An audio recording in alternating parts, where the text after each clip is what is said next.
Salut à tous. Si vous ne le savez pas, je suis un grand fan de basket, et qui dit basket et manga dit Takehiko Inoue. Ce japonais est né le 12 janvier 1967 à Okoshi. Il est depuis tout petit un grand fan de basket et principalement des Los Angeles Lakers, et j'avoue que la baie des Anges à cette époque-là faisait très plaisir à voir. Il a d'ailleurs pratiqué ce sport dans son lycée, dont il était capitaine de son équipe, même si l'on dit qu'il n'était pas si bon que ça. Et si vous ne l'avez pas compris, Inoue est principalement connu pour ses différents mangas de basket, et il faut reconnaître qu'il en a fait plus d'un. C'est en 1988 qu'il réalise son premier manga, un manga de basket du nom de Kaede Pulp. Il s'agit d'un manga de basket comique basé sur la vie de Rukawa Kaede. Oui, le Rukawa de Slam Dunk. Et comme pour Obata et Oda, ce premier manga lui a permis de remporter le prix Tezuka. Et la suite vous la connaissez probablement. En 1990, Inoue sort le premier tome du manga qui le révélera aux yeux du monde, Slam Dunk. Publié de 1990 à 1996, le manga a vraiment surfé sur l'explosion du basket, mais ça je l'ai déjà dit dans ma vidéo consacrée à ce manga. En tout cas, c'est grâce à ces 21 tomes qu'Inoue remporte le prix Shogakukan, qui est le prix ultime pour un mangaka. Mais voilà, en 1996 sort l'excellent Space Jam, qui inspirera Inoue qui l'année d'après publiera en tant que webcomic Buzzer Beater. Ce manga l'occupera de 1996 à 1998, et ce manga sera publié par 3 éditeurs différents, qui le publieront en 2 ou 4 tomes. Mais bon, le basket surréaliste n'est pas trop son truc, du coup en 1999 il commence un nouveau manga de basket handisport, Real. Ce manga est encore en cours de réalisation et compte seulement 14 tomes à ce jour, soit même pas un tome par an.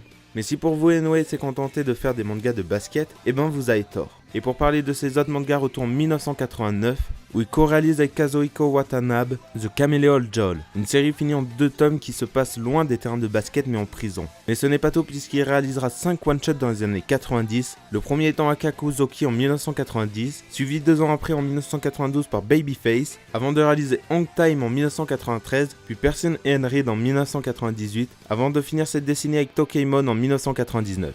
Et cette année 1999 voit aussi naître son manga ne parlant pas de basket le plus connu, Vagabond. Ce seinen est encore en cours de réalisation et compte 37 tomes à ce jour. Et pour finir, je vais vous parler des 2 derniers mangas qu'il a réalisés, Pepita et Pepita 2. Il s'agit de 2 artbooks qu'il a réalisés en parallèle de Vagabond et de Real. Et comme si ça ne suffisait pas, Inoue ne s'est pas arrêté au manga, et comme Obata il s'est essayé à la réalisation de chara design de jeux vidéo. Et bien sûr avec lui il fallait s'y attendre, le premier jeu dont il s'est occupé est One on One, un jeu de basket sorti en 1998, avant de réaliser les graphiques de Lost Odyssey, un jeu de rôle arrivé en 2005. Mais voilà, le problème est que seulement 3 de ses œuvres sont arrivées en France. Et si Slam Dunk est fini depuis 1996, Real et Vagabond sont encore en cours de réalisation. Mais voilà, il y a une ombre au tableau. Le dernier tome de Real est sorti le 19 septembre 2014 au Japon, et celui de Vagabond le 17 juillet 2014 au Japon.